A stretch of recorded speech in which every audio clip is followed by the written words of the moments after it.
Nagsimula sa simple na pasulyap-sulat, nagpapapansin sa'yo. Umabot sa palitan ng mga mensahe, kilig na kilig ako. Kumusta, kain na, hello, magandang umaga. Ingat ka, pahinga, huwag kang masyadong magpupuyat pa. Naramdaman ng puso na dahan-dahan akong nahuhulog sa'yo.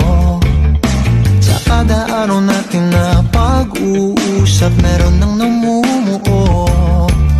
Nung hindi ko na alam